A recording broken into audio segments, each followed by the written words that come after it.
Hey guys, welcome back. Another episode, Hell in the Hallway. Today we are going to be talking about the meaningful struggle and what that is. So I know that's probably confusing. Like, what in God's name is the meaningful struggle? What do you mean? And it's really the ability to forego, the ability to endure pain and forego pleasure. I mean, like, who wants to do that? None of the thing about that seems fun. Like, I don't want to do that, right? But it has purpose. It allows us to transcend, it allows us to move forward in our lives and achieve things and keep us from being stuck, right? So if we can forego pleasure and endure pain, we can actually move forward and keep from being stuck. However, it is so important for you to realize that enduring pain has nothing to do with accepting toxicity or suffering. It is not, right? That's a totally different thing.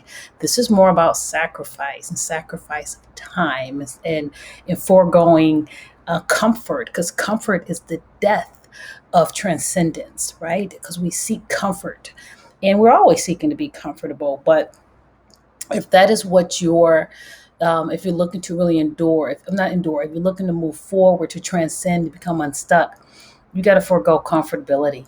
If you're looking to change, you got to forego being comfortable, right? And we're always going to seek the path of least resistance. But when you're looking to become unstuck, you have to endure some level of resistance. Also, you got to recognize that it's really operating with an internal locus of control versus an external locus of control. So, message, you just got some clinical jargon. So, what the hell is that? So, internal locus of control is an individual who is able to live from within, take ownership and responsibility for their lives. One who has an external locus of control sees everything outside of them as the reason why things are happening. So let's tell a little story. Let's make it more clear, right? So let's say, for example, we got two individuals who are going to work, right? And we all, no one, I mean, I don't know. I like going to work. I mean, it's not something that I mind doing, but a lot of people don't like to go, but I don't mind it. So anyway, so let's say it's first thing in the morning. You got to get up to go to work. Let's say you got kids to get ready for school. Let's say that there is some, I don't know, construction on a freeway and it sets you back 40 minutes. And maybe you have to walk the dog and you got to feed your three kids and take them to school, right? Someone with a Someone with a high sense of internal locus of control will own their life regardless of what it is. They have a level of accountability. So that person who has a high internal locus of control will say something like, you know what? Maybe I need to get up a little bit earlier. Maybe I need to have the kids walk the dog. Maybe I need a new route to get to work, right? That's somebody who has a high internal locus of control. A person who has a high external locus of control is a little bit different. It was like, you know what? It is not my fault that I am 45 minutes late to work. You know, I got three kids.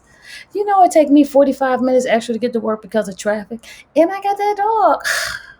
That is not how it's supposed to be. You end up being a grown man baby or a grown woman baby or grown, like whatever your pronoun happens to be, baby.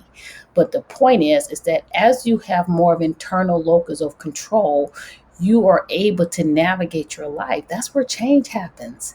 Change doesn't happen outside of you. You can't expect people in your life to make shifts in behaviors or thoughts so you could be better. That is completely unrealistic. It's all about an internal locus of control.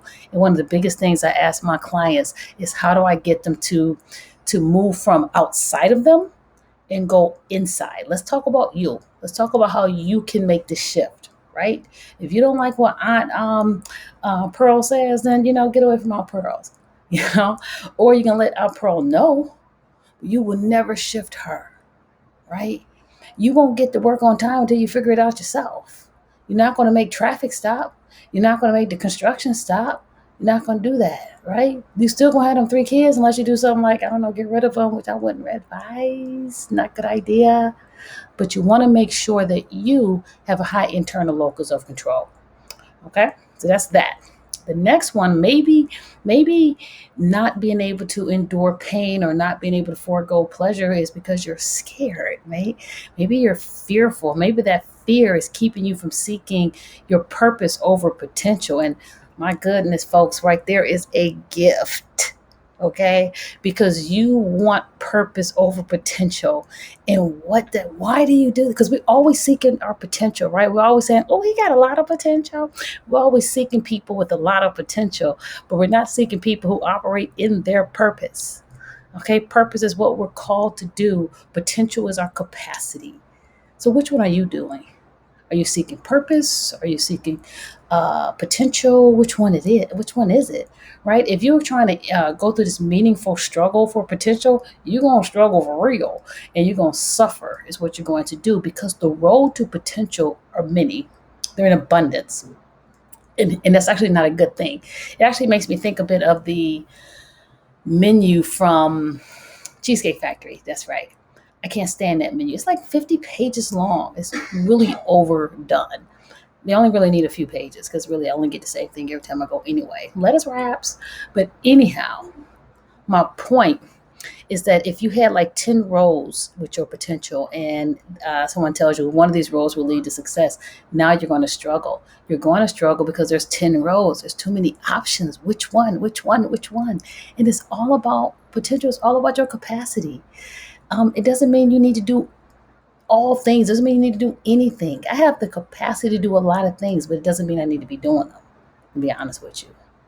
But purpose is what I'm called to do. Now, how you get there, that's a different video altogether. But purpose is what you are called to do. And that is not 50 different roles. And that potential is where that hustle culture comes from. You do a little bit of this, you do a little bit of that. You're trying to secure this bag, secure that bag. You got all these things out here, but you're not fulfilled. You're not fulfilled. And I'm not saying happy. That's a different word, different meaning. You're not fulfilled, you know.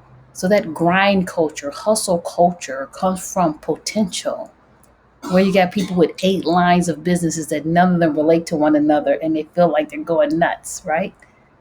But purpose is what you feel like you're called to do. And if you seek purpose, the money does show up. People don't realize, but that is the truth. I have a lot of clients who have a lot of money, but it doesn't make them fulfilled, doesn't make them happy, which I don't really want to use that word. But they're not fulfilled. Okay, so seek purpose, and in your meaningful struggle, securing the bag will show up for you. You have to, when you're seeking purpose, but only if you're willing to endure that meaningful struggle, only if you're willing to forego pleasure and endure some pain. What does that mean? Sometimes maybe you got to get up earlier, go to bed later. Maybe you have to get centered a little bit. Maybe you have to do that. You know, maybe it means giving up going out. Maybe it means, I don't know what it means. Really, it depends on you. What's keeping you from moving in your purpose? And a lot of you do know what that purpose is. There's something in you that says, I need to be doing this, but I won't do it. I won't move into it. And you have to sacrifice what you want or sacrifice what you want. That's the meaningful struggle. That's the meaningful struggle. That means coming out of what's comfortable in order to transcend, get unstuck, and operate in purpose. See you guys next time.